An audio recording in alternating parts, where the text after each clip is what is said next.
पौराणिक कहानियों के अनुसार त्रेता युग में माता सीता और द्वापर युग में द्रौपदी जी ने छठ पूजा व्रत रखकर सूर्य भगवान को अर्घ दिया था। पौराणिक कथा के अनुसार राजा प्रियव्रत बहुत दुखी थे, अर्थात क्योंकि उनकी कोई संतान नहीं थी। उनको महर्षि कश्यप को अपने दुख के बारे में बताया। महर्षि कश्यप ने उन्हें पुत्र यज्ञ कराने की सलाह दी। यज्ञ के दौरान आहुति के लिए बनाई गई खीर रानी मालिनी को खाने को दी गई। खीर खाने से रानी गर्भवती हुई और उन्होंने एक पुत्र को जन्म दिया, लेकिन दुर्भाग्य से बच्चा मृत पैदा हुआ। राजा प्रियव्रत पुत्र के शव को लेकर शमशान घाट गए और दुख में डूबकर अब अपने प्राण त्यागने ही वाले थे कि तभी ब्रह्मा जी की मानस पुत्री देवी षष्ठी प्रकट हुई। देवी ने राजा से कहा, मैं सृष्टि की मूल प्रकृति के छठे अंश से उत्पन्न हुई हूँ, इसीलिए मेरा नाम षष्ठी है। तुम मेरी पूजा करो और लोगों में इसका प्रचार प्रसार करो। तब देवी षष्ठी के कहने पर राजा प्रियव्रत ने कार्तिक मास के शुक्ल पक्ष की षष्ठी तिथि को विधि विधान से उनका व्रत किया। देवी की कृपा से उन्हें जल्दी ही एक स्वस्थ पुत्र की प्राप्ति हुई। राजा ने पुत्र पुनः प्राप्त करने के बाद नगरवासियों को षष्ठी देवी का प्रताप बताया। तभी से षष्ठी देवी की आराधना उनके व्रत की शुरुआत हुई। रामायण की कहानी के अनुसार जब रावण का वध करके राम जी देवी सीता और लक्ष्मण जी के साथ अयोध्या वापस लौटे थे, तब माता सीता ने कार्तिक शुक्ल षष्ठी तिथि को व्रत रखकर कुल की सुख शांति के लिए षष्ठी देवी और सूर्य देव की आराधना की थी। इसके अलावा द्वापर युग में द्रौपदी ने भी अपने पतियों की रक्षा और खोया हुआ राजपाट वापस लाने के लिए षष्ठी व्रत रखा था। छठ महापर्व में भगवान भास्कर को अर्घ देने की परंपरा है और बिहार के सूर्य मंदिर से ही भगवान भास्कर को अर्घ देने की परंपरा प्रारंभ हुई थी। मानता है कि नालंदा जिसे ही बिहार शरीफ स्थित ऐतिहासिक सूर्य मंदिर से ही भगवान भास्कर को अर्घ देने की परंपरा शुरू हुई थी और यह मंदिर द्वापर कालीन युग का माना जाता है। मान्यताओं के अनुसार भगवान श्री कृष्ण के पौत्र राजा श्याम को कुछ रोग हो गया था, जिसके बाद उन्होंने मंदिर के पास स्थित सरोवर में स्नान ध्यान कर सूर्यदेव की उपासना की थी, जिसके बाद राजा श्याम को कुछ रोग से मुक्ति मिली थी। भगवान सूर्यदेव का यह मंदिर नालंदा जिले के बिहार शरीफ से 10 किलोमीटर की दूरी पर बड़गांव में स्थित है। ऐसा विश्वास है कि द्वापर काल में जब भगवान कृष्ण यहाँ पांडवों के साथ राजगीर आए हुए थे, तो उन्होंने बड़गांव पहुंचकर भगवान भास्कर की आराधना की थी। बड़गांव से छठ व्रत के प्रारंभ होने के विषय में कई गाथाएं प्रचलित हैं, जिनमें से एक के अनुसार महर्षि दुर्वासा भगवान कृष्ण से मिलने के लिए द्वारका गए हुए थे। उस समय भगवान माता रुक्मिणी के साथ विहार कर रहे थे। महर्षि दुर्वासा को देखकर राजा श्याम को किसी बात पर हंसी आ गई, जिसके बाद उन्होंने राजा श्याम को कुछ रोग होने का श्राप दे दिया। राजा श्याम के कुष्ठ रोग से ग्रसित होने के बाद भगवान वासुदेव ने श्याम को रोग से निवारण के लिए सूर्य देव की उपासना और सूर्य राशि की खोज करने की सलाह दी। भगवान कृष्ण की सलाह पर जब राजा श्याम सूर्य राशि की खोज में भटकते भटकते राजगीर तक आ पहुँचे, इस दौरान उन्हें जोर की प्यास लगी, जिसके बाद उन्होंने अपने सेवक को कहीं से पानी खोजकर लाने का आदेश दिया। जंगल होने के कारण सेवक को दूर दूर तक पानी नहीं मिला। बहुत खोजने के बाद सेवक को एक गड्ढे में थोड़ा सा जल मिला, लेकिन वह बहुत गंदा था और जब सेवक ने वह पानी लाकर राजा श्याम को दिया तो राजा ने उस पानी से हाथ पैर को धोकर उस जल का सेवन किया और जल का सेवन करते ही राजा श्याम का कुष्ठ रोग ठीक होने लगा। तब राजा ने 49 दिनों तक राजगीर में रहकर सूर्य उपासना और अर्घदान दिया। तब जाकर राजा श्याम को महर्षि दुर्वासा के श्राप से मुक्ति मिली। पौराणिक कथा के अनुसार एक बार एक बूढ़ी माई अपने बेटे और बहू और पोते के साथ रहा करती थी। बूढ़ी माई के घर में किसी भी बात की, किसी भी सुख की कोई कमी नहीं थी। बूढ़ी माई छठ मैया की परम भक्त थी और हर साल कार्तिक शुक्ल षष्ठी को छठ का व्रत बड़ी श्रद्धा से और भक्ति भाव के साथ रखा करती थी। किंतु बूढ़ी माँ की जो बहू थी वह बहुत ही आधुनिक सोच वाली थी। उसका पूजा पाठ में कोई विश्वास नहीं था, ना ही उसका पूजा पाठ में मन लगता था। एक बार जब कार्तिक मास की शुक्ल पक्ष की चतुर्थी आई तो बूढ़ी माई तो बहुत प्रसन्न थी, क्योंकि उस दिन से छठ का 4 दिवसीय पावन त्योहार जो शुरू हो रहा था। बूढ़ी माई अपने घर की साफ सफाई में लग गई। उसने अपने बेटों को पूजा के लिए आम की लकड़ी और पूजन सामग्री लाने के लिए बाजार भेज दिया। अब बूढ़ी माई ने अपने बेटे की सलामती और उसकी खुशियों के लिए छठ का व्रत किया। बूढ़ी माई ने अपनी बहू से कहा कि वह भी उसके पोते के लिए छठ का व्रत रखे, लेकिन बहू तो नए विचारों वाली थी। उसे इन सब बातों पर विश्वास ही नहीं था। वह अपनी सास से कहने लगी कि माँ जी, ये सारी बातें तो बिल्कुल बेकार हैं। मुझे इन सब में कोई विश्वास नहीं है। ऐसा करने से क्या होगा? तब बूढ़ी माई ने अपनी बहू को छठ माई की महिमा बताते हुए एक पौराणिक कथा सुनाई। बूढ़ी माई बोली कि बेटा, बहुत समय पहले की बात है। प्रियव्रत नाम के एक प्रसिद्ध राजा हुआ करते थे। उनके पिता का नाम स्वयंभू मनु था। राजा प्रवर्त बहुत ही सदाचारी और धार्मिक प्रवृत्ति के मनुष्य थे, किंतु जब उनका विवाह हुआ तो विवाह के कई वर्षों के बाद भी उन्हें संतान सुख नहीं मिला। तब ऋषि कश्यप ने उन्हें पुत्र यज्ञ कराने की सलाह दी। राजा प्रियव्रत ने पूरे विधि विधान के साथ पूरे यज्ञ का अनुष्ठान किया।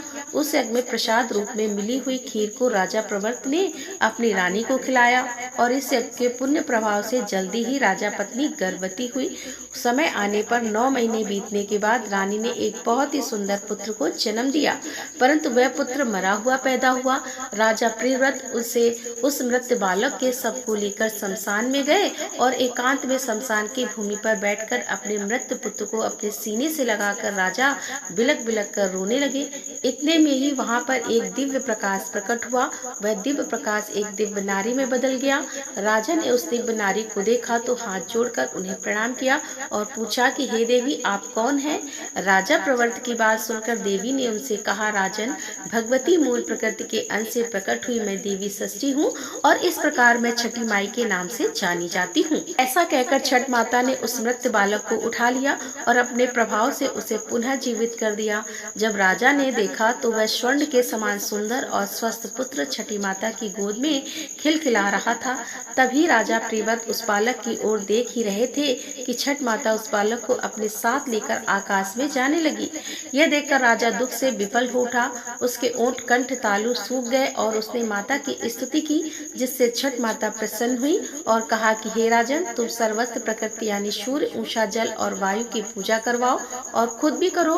प्रकृति की आराधना से और समस्त संसार वर्ष भर सुखी और स्वस्थ निरोगी रहोगे और दीर्घायु को प्राप्त होगे। तब राजा प्रियव्रत ने सूर्य, उषा, जल और वायु की तथा छठी माता की पूजा की और व्रत किया। इस पूजा से प्रसन्न होकर छठ माता ने राजा को उनका पुत्र वापस दे दिया। तभी से कार्तिक शुक्ल षष्ठी के शुभ अवसर पर सूर्य, उषा, प्रकृति, जल और वायु के साथ छठी मैया की पूजा की जाने लगी। अपनी बहू को यह कथा सुनाकर बूढ़ी माई कहने लगी कि बेटी, छठ माता की महिमा तो ऐसी ही है कि स्वयं भगवान श्री राम और सीता मैया ने भी छठ का व्रत करके भगवान सूर्यदेव का आशीर्वाद प्राप्त किया था। और तो और महाभारत काल में दानवीर कर्ण और पांडव भी छठ का व्रत कर चुके हैं। यह सुनकर वह आधुनिक युग और नए विचारों वाली बहू बोली, यह तो सब मन का गड़तयात है, पर कोई विश्वास नहीं करती। ना तो मैं इतने घंटों तक भूखी प्यासी रह सकती हूँ और ना ही अपने शरीर को कष्ट दे सकती हूँ। यह व्रत तो माँ जी आप ही करो। बहू फिर समझाने की कोशिश की, लेकिन वह नहीं मानी। उल्टा वह तो सास और छठी माता का ही मजाक बनाने लगी।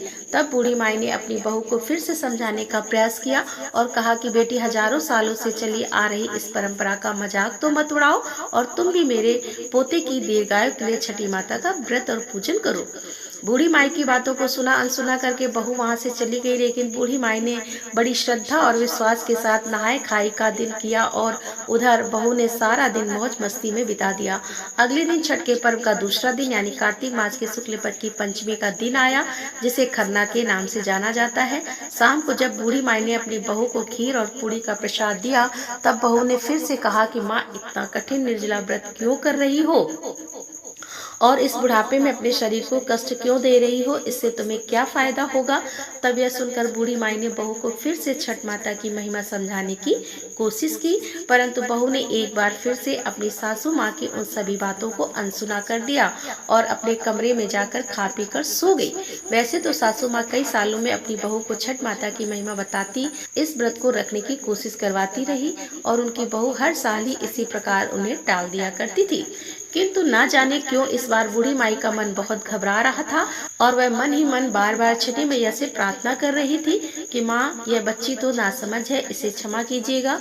ये आपकी महिमा नहीं जानती, इसीलिए आप इसको क्षमा कर दीजिएगा। अगले दिन कार्तिक मास की षष्ठी तिथि थी। सभी लोग छठ पूजा की तैयारी में जुटे हुए थे, परंतु बहू अभी तक अपने कमरे में सो रही थी।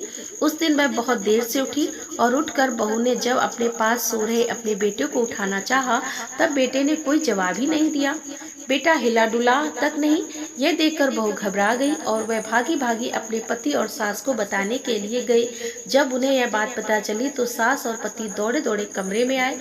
उन्होंने भी बच्चे को जगाने की कोशिश की, किंतु बच्चा हिला डुला भी नहीं, उसके शरीर में कोई हरकत दिखाई नहीं दी। यह देखकर सभी बहुत घबरा गए और वे उस बच्चे को लेकर वैद्य जी के पास गए, किंतु वैद्य जी ने उस बालक को देखकर उसे मृत घोषित कर दिया। वैद्य जी भी हैरान थे कि इतना अच्छा और स्वस्थ बालक अचानक से कैसे मृत्यु को प्राप्त हो सकता है। बालक को मृत्यु देखकर सभी विलाप करने लगे। बूढ़ी माई का दिल तो पहले से ही घबरा रहा था। पोते की इस प्रकार मृत्यु हो जाने पर बूढ़ी माई के जुबान पर केवल एक ही शब्द था कि छठी माई क्षमा कर दीजिए, मेरे पोते के शरीर में सांस भर दीजिए। छठी माई, आप तो पुत्र देने वाली हो, उनका पालन पोषण करने वाली हो, तुम समय से पहले मेरे पोते का प्राण भला कैसे ले सकती हो। छठी माई, अगर हमसे कोई भूल हुई हो तो हमें क्षमा कर दो।